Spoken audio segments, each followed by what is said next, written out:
আসসালামু আলাইকুম। আপনারা দেখছেন দৈনিক প্রদীপ শিখা ইউটিউব চ্যানেল। এখন আমাদের সঙ্গে যুক্ত হচ্ছেন খবর টেলিভিশনের একটা সম্প্রচার দেখুন। প্রথমে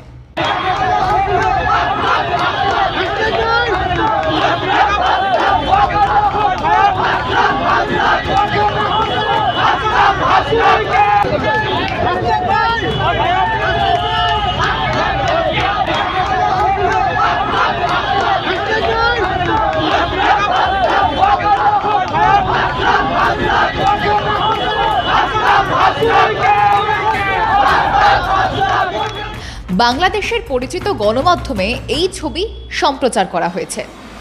কে এই হাসনাত, কেই বা এই ওয়াকার? এই ওয়াকার হচ্ছেন বাংলাদেশের সেনাপ্রধান জেনারেল ওয়াকার উজ্জামান। আর যে হাসনাতের নামে জয়ধ্বনি দেওয়া হচ্ছে তিনি কে? তার পুরো নাম হাসনাত আবদুল্লাহ। ইনি বৈষম্য বিরোধী ছাত্র আন্দোলনের একজন কেন্দ্রীয় আহ্বায়ক। বয়স 27। নতুন তৈরি হওয়া রাজনৈতিক দল জাতীয় নাগরিক পার্টি তার একজন প্রধান নেতা। তাহলে এই দুজনের মধ্যে কেন তুলনা আসছে? কেন একজন সেনাপ্রধানের অপসারণ চাইতে হাসনাতের নামে স্লোগান দিচ্ছে এই আন্দোলনকারীরা? শুধু ভাবুন, আপনার দেশের সেনাপ্রধানের অপসারণ চেয়ে রাস্তায় নেমে হল্লা করছে একদল ছোকরা। পুলিশ, সেনাবাহিনী, কোনো রাজনৈতিক দল কিচ্ছু করছে না। একদল উচ্ছৃঙ্খল ছাত্র ক্ষমতার লোভে যা খুশি দাবি করে যাচ্ছে। বিশ্বের কোথাও কেউ সেটা কখনো ভাবতে পারে? নমস্কার, আমি তপজা, স্বাগত মাধ্যমে। আজকের বাংলাদেশের মূল প্রশ্ন কি বলুন তো? বাংলাদেশের আসল রাজাকে? এটাই তো সবচেয়ে বড় প্রশ্ন, তাই না?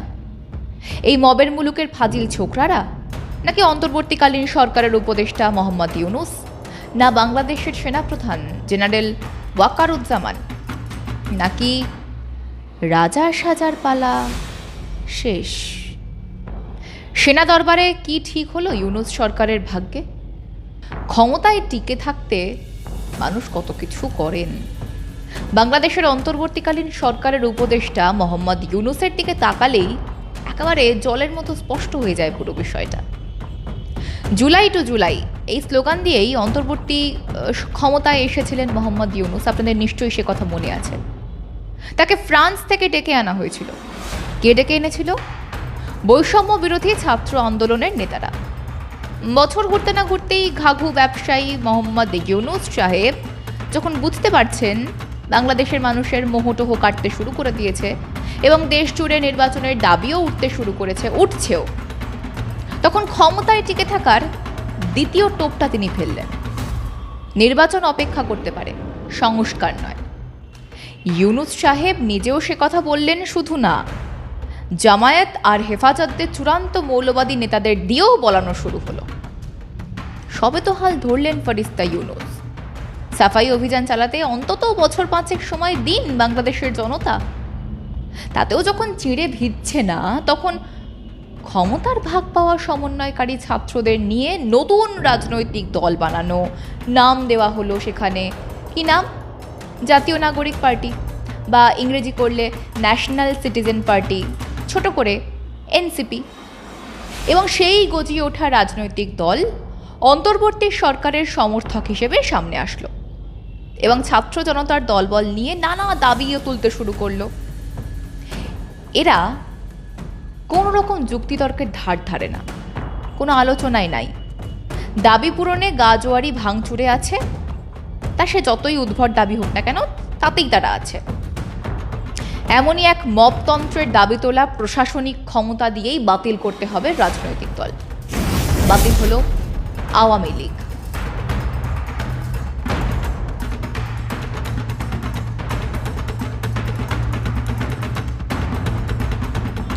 কি এই মবতন্ত্র? ইংরেজিতে যাকে বলা হচ্ছে মব ইকুইটি, কেউ কেউ বলছেন আবার মব জাস্টিস। এই মবতন্ত্র বা মব জাস্টিস বুঝতে গেলে প্রথমে যে ছবিটা দেখালাম সেটা আরেকবার দেখতে হবে।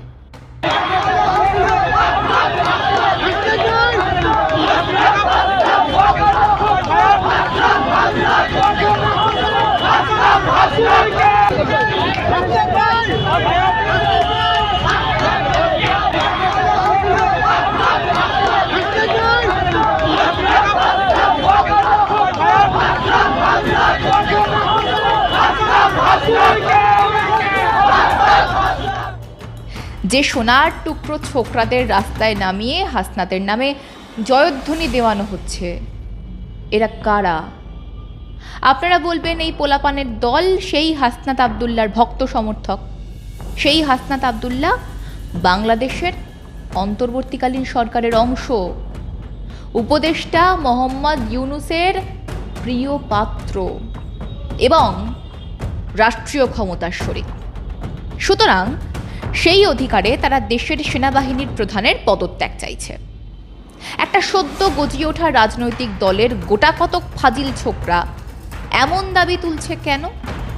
জনমত তৈরি করতে? কিসের জনমত? সেনাবাহিনীর প্রধানের প্রতি অনাস্থার জনমত। আর তা শুনে কানে হাত চাপা না দিয়ে যিনি হাত নাড়ছেন তিনিই হলেন প্রধান উপদেষ্টা ইউনূসের এক সোনার টুকরো ছেলে।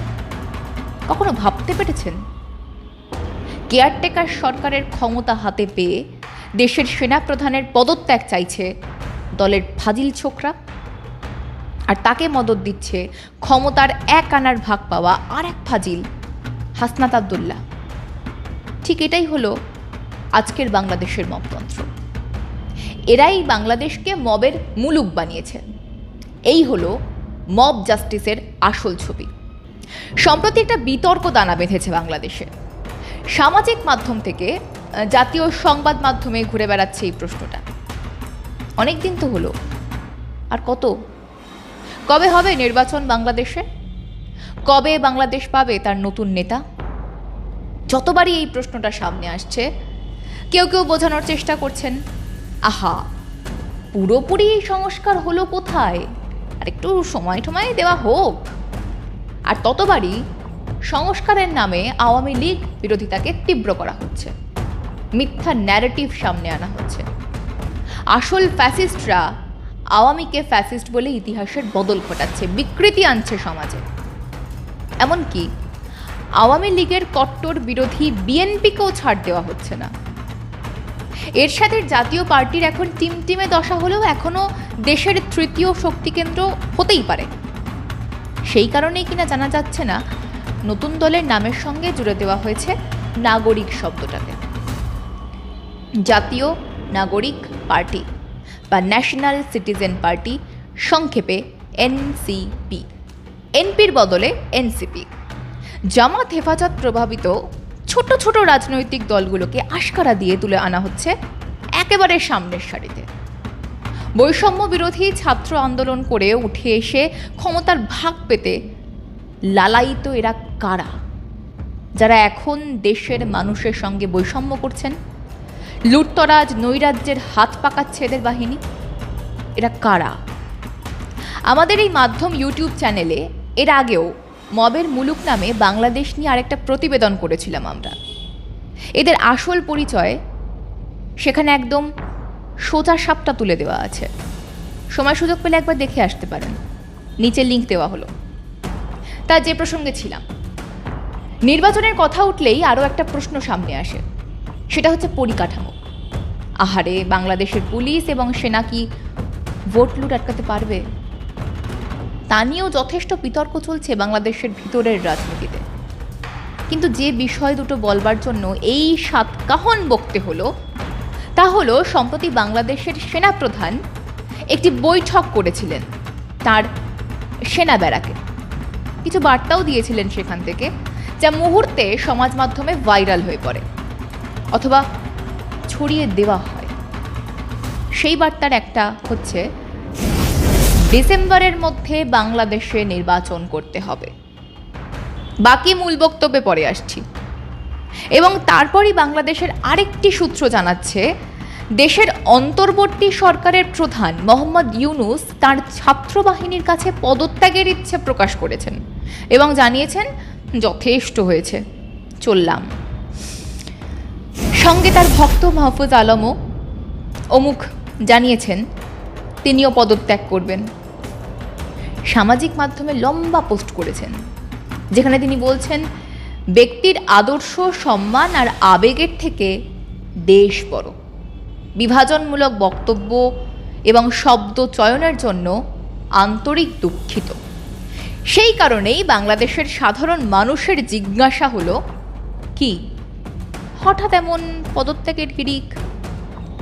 কিছু গন্ডগোল নাকি?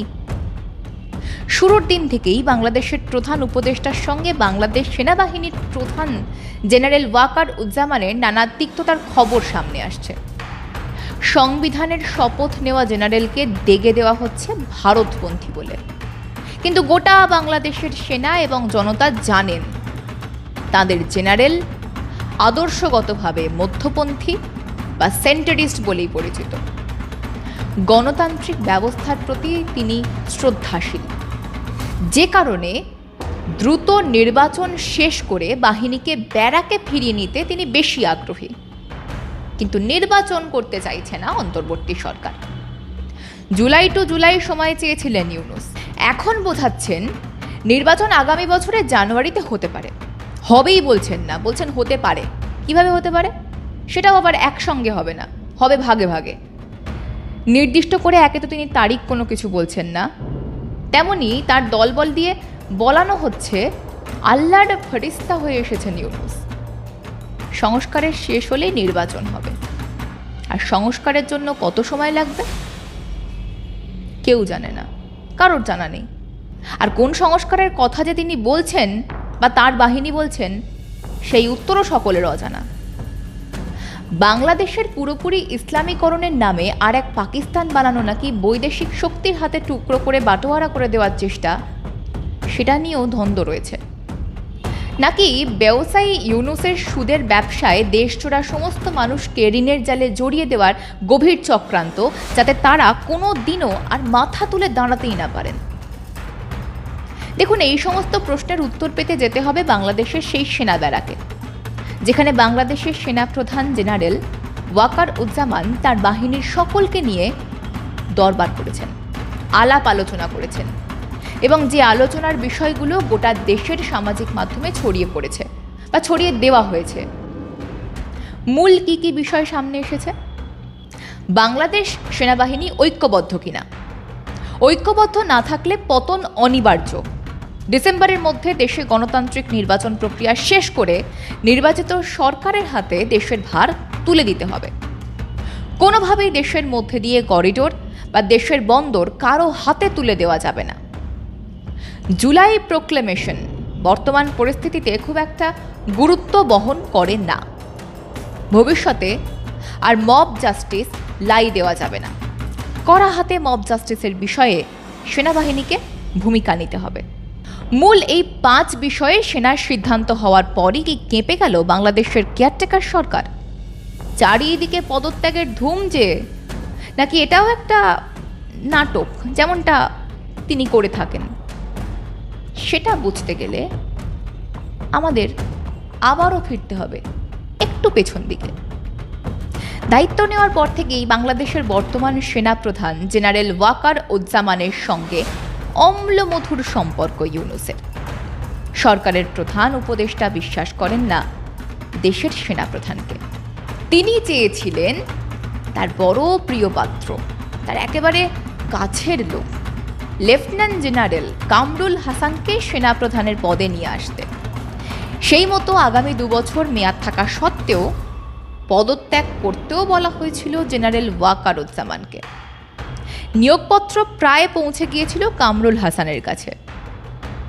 নিজের অফিসারদেরও সে কথা জানান জেনারেল ওয়াকার উজ্জামান।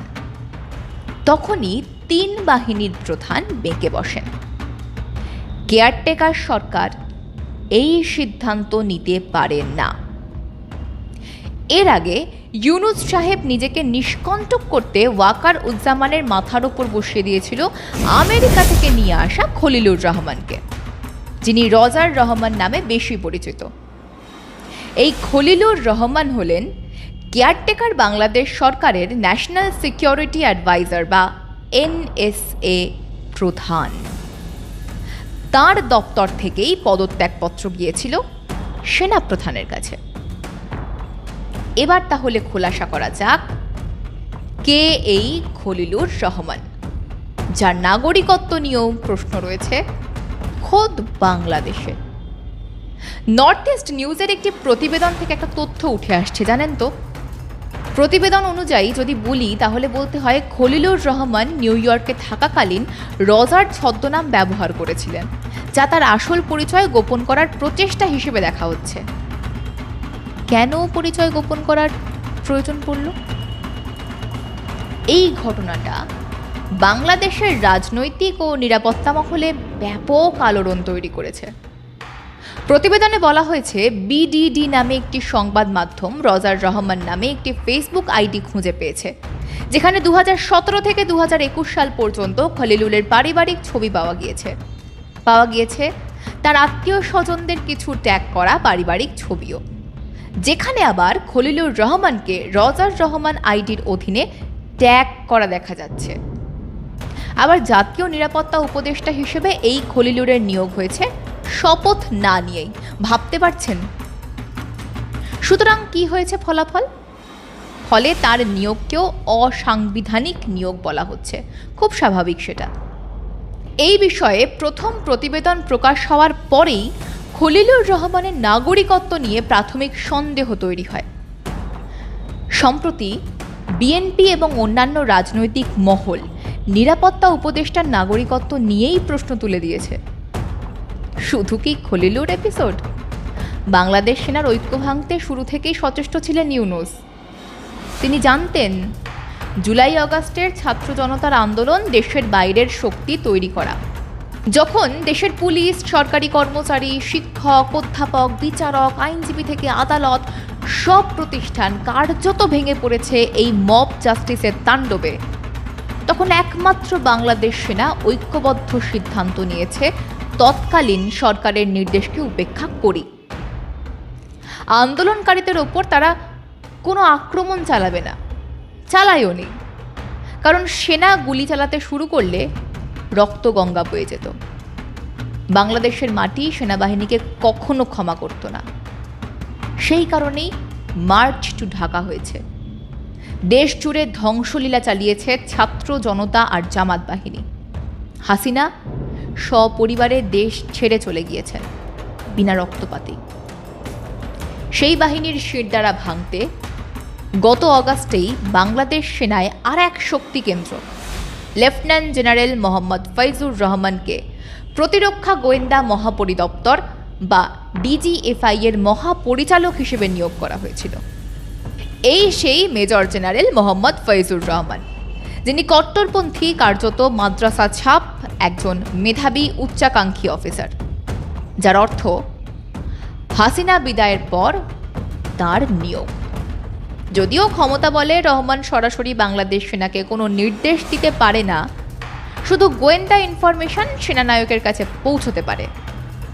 সেই কারণে নিজের হাতে থাকা বাংলাদেশ সেনাবাহিনীর গোয়েন্দা শাখা ডিজিএফআই এর সমর্থন আদায়ের চেষ্টা শুরু করেন তিনি। কাউকে পদের লোভ, কাউকে ক্ষমতার লোভ ইত্যাদি দেখিয়ে ডিজিএফআই এর ভিতরে কট্টরপন্থী অংশকে তুলে আনছেন নিজের বৃত্তে, যার সাহায্যে প্রয়োজনে অন্তর্বর্তীকালীন সরকারের ভিতরে রাজ করা কট্টরপন্থীদের দিয়ে ষড়যন্ত্রের ঘুঁটি পাকানো যায়। তাকেই পাঠানো হয়েছিল বাংলাদেশে পাক সেনা ও গোয়েন্দা প্রতিনিধিদের সঙ্গে বৈঠকে। এরপরেই সন্দেহ দানা বাঁধে। অন্তর্বর্তী সরকারের পক্ষ থেকে মোহাম্মদ ফয়জুর রহমানকে ওই বৈঠকে পাঠানোর পিছনে নিশ্চিত কোনো অভিসন্ধিত কাজ করছে। ওয়াকিবহাল মহলের একাংশের দাবি, এই টালমাটাল পরিস্থিতিতে সেনাবাহিনীর লাগাম নিজের হাতে নিতে ষড়যন্ত্র করতে পারেন তিনি। সুতরাং যে ভাঙনের খেলা অগাস্টে ক্ষমতা দখলের পর থেকে খেলছেন ইউনূস, সেই খেলাতেও জল ঢেলে দিলেন সেনাপ্রধান ওয়াকার উজ্জামানের নেতৃত্বে। 24 সালের জুলাইয়ের দৃঢ়তা ফের দেখালেন 21শে মে 2025-এ। সেনাপ্রধান ঘোষণা করেছেন, দেশের সম্পত্তি, করিডোর, বন্দর বেচার কোনো অধিকার কেয়ারটেকার সরকারের নেই, বরং রক্ষার দায়িত্ব সেনার। নির্বাচিত সরকার এসে সরকারি সিদ্ধান্ত নেবে। ডিসেম্বরের মধ্যে নির্বাচন করতে হবে।